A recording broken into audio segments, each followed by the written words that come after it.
Армысыздар достар, бүгін сіздерге Future Perfect Continuous тақырыбын түсіндіретін боламын. Сіздермен бірге Диас Жорабеков, кеттік. Қараңыз достар, Future Perfect Continuous тақырыбын түсінбес бұрын біз мына екі тақырыбымызды еске түсіруіміз керек деп ойлаймын. Past Perfect Continuous, Present Perfect Continuous, одан кейін барып Future Perfect Continuousқа келеміз. Past Perfect Continuous'тың сабағын тыңдап көрген адамдардың есінде болатын болса, өткен шақта болған бір екі әрекет болады. Яғни бір әрекет екінші әрекетке дейін жалғасын тауып керек. Бұл past perfect continuous. Present perfect continuous'та өткен шақта басталған бір әрекет осы шаққа дейін жалғасын табады. Бұл бізде present perfect continuous. Ал енді future perfect continuous тақырыбына келетін болсақ, бұл жерде осы шақта болып жатқан бір әрекет қазір жалғастырымды түрде болып жатыр. Сол келер шақта да жалғасып белгілі бір деңгейге келетіндігін көрсетеміз. Түсіндіңіз бе?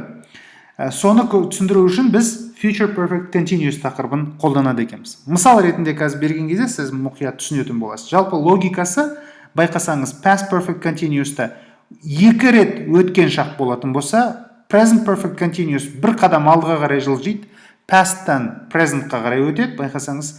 Ал Future Perfect Continuous'та Present'тан Future'ға қарай өтеді. Көрдіңіз бе? Алдыға қарай бір қадамнан жылжып келе жатырмыз. Енді мысалдарға назар аударайық. Function дейді, функциясы Future Perfect Continuous'тың. Like the Future Perfect Simple, this form is used to project ourselves forward in time and to look back. Бұл жерде мына project деген сөз маңызды. Проектировать деген сөзден шығады орыс тіліндегі. Яғни өзімізді қазіргі таңда тұрып, келер шақта белгілі бір жетістікке, белгілі бір жағдайға келетіндігімізді баяндау үшін қолданады екенбіз. Future Perfect Continuous'та. It refers to events or actions that are currently unfinished, but will be finished at some time future time. Бұл жерде не дейді? Дәл қазір болып жатқан бір мерекелер, белгілі бір жағдайлар, немесе белгілі бір әрекеттер қазір әлі біткен жоқ дейді, unfinished дейді. But will be finished at some time future. Бірақ дейді, келешекте белгілі бір уақыт аралығында бітетін әрекеттерді баяндаймыз Future Perfect Continuous арқылы. Мысалы, мен қазір тамақ ішіп отырмын дейін де. Бір сағаттан кейін де мен әлі тамақ ішіп отырамын деген сөйлем болатын болса, яғни менің қазіргі жасап жатқан әрекетім әлі біткен жоқ, мен тамақ ішуді енді бастадым, бір сағаттан кейін де әлі тамақ ішіп отырамын дастарханда. Көрдіңіз бе? Осыны баяндау үшін біз Future Perfect Continuous'ты қолданамыз. It is most often used with a time expression. Көп жағдайда бұл дейді уақыт белгілерімен көрсетіледі дейді. Мысалы, көрдіңіз бе? By 6 o'clock деген мысал бар, қазір көресіздер. I will have been waiting here for 3 hours by 6 o'clock. I will have been waiting here. Мен дейді for 3 hours by 6 o'clock. Кешкі сағат 6-да дейді, яғни 6 p.m. кезінде, қазір сағат 3 p.m.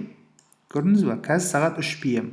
Айтады да, сағат 6-ға таман дейді, мен қазір бұл адам күтіп отыр бір нәрсені, күтіп отыр. Айтады, сағат 6-ға таман дейді, мен әлі күнге дейін күтіп отырсам дейді, мен 3 сағат бойы күтіп отырған боламын дейді. Көрдіңіз бе? I will have been waiting here for 3 hours by 6 o'clock. Сағат 6-ға таман мен уже 3 сағат күтіп отырған боламын дейді. Көрдіңіз бе? Қазір демек сағат 3 деген сөз. Енді қараңыз. By 2021, I will have been living in London for 16 years. 2021 жылға таман мен Лондонда уже 16 жыл бойы тұрып жатқан боламын деген сөз. Бірақ 2021 әлі болған жоқ қой. Көрдіңіз бе? Яғни біз келер шақта белгілі бір уақытта қазір жасап жатқан әрекетіміздің қандай дәрежеге жететіндігін осы Future Perfect Continuous арқылы жеткізе алады екенбіз. Үшінші сөйлемге назар аударыңыз. When I finish this course, I will have been learning English for 20 years. Мен осы курсты бітірген уақытымда ағылшын тілін 20 жыл бойы оқып жатқан болып саналамын дейді. Яғни, қазіргі курсы мысалы дейік, осы жылы бітетін жағдай болатын болса, адам осыған дейін уже 19 жыл ағылшын тілін оқығандығын білдіреді. Көрдіңіз бе? 19 жыл бойы оқып келді, биыл аман-есен бітіретін болса, 20-шы жыл оқитындығын айтқысы келіп отыр.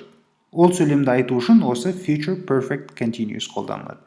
Next year, I will have been working here for 4 years. Келесі жылы менің осы жерде жұмыс істеп жатқаныма 4 жыл болады екен. Осындай сөйлемдерді біз қазақтар жиі қолданамыз ғой. Мен келесі жылы осы мектепті бітіргеніме 25 жыл болады екен деген сияқты сөйлемдерді айтамыз. Сол кезде future perfect continuous қолданылады. When I come at 6 a.m., will you have been practicing long? Мен сағат 6-да келген кезімде сен ұзақ уақыт бойы практика жасап отырасың ба? Деген сөз. Яғни келгенге дейін тоқтаусыз практика жасап жатасың ба деген мағынаны білдіреді. Енді жасалу жолдарына назар аударатын болсақ, қараңыз. Бастауышқа will деген келер шақтың көмекші етістігі жалғанады, және perfect шағы бар ғой, perfect'тің have деген көмекші етістігі жалғанады. Бұл жерде has еш уақытта жалғанбайды, себебі will'дан кейін тек қана have жалғанады. Will have been, міндетті түрде been деген сөз жалғану керек. Одан кейін етістікке ing жалғаймыз. Көрдіңіз ба? Осындай ұзын сонар формуласы бар. Бұны жаттап алсаңыз, негіз логикасын түсінсеңіз, өте оңай тақырып. He will have been playing. Ол ойнап жатады. I will have been living. Мен өмір сүріп жатамын. Немесе мен тұрып жатамын бір жерде. Көрдіңіз ба? Енді сөйлемдерге, мысалдарға назар аударайық. Болымды сөйлемдер. Affirmative деп айтамыз. Болымды сөйлемдерді. I will have been living. Live деген етістікті жіктесек. You will have been living. Сен өмір сүресің. He will have been living. Байқаңыздар достар. He, she, it болған кезде мына жерде has болу керек деп шатасып кетіп жүрмеңіздер. Will'дан кейін біз тек қана have қолданамыз. He will have been living. We will have been living. They will have been living. Болымсыз сөйлемдерде will'ға not жалғанады. Haveға емес, will'ға жалғанады. Өйткені бірінші тұрған көмекші етістік осы. I won't have been living немесе will not деген тіркестің қысқаша формасы мынау. Will not. I won't have been living. You won't have been living. He won't have been living. Осылай кете береді. Сұраулы сөйлемдерде will I have been living? Will you have been living? Will he have been living? He болса да біз have жалғаймыз. Өйткені will'дан кейін келіп тұрған етістік. Байқасаңыздар. Болымсыз сұраулы сөйлемдерде won't I have been living? Won't you have been living? Сен өмір сүріп жатпайсың ба? Деген сөз. Won't you have been living? Жалпы алған кезде future perfect continuous тақырыбы осылай түсіндіріледі, достар. Осылай жасалынады. Мен сізге барлық нәрсені түсіндіріп беруге тырыстым.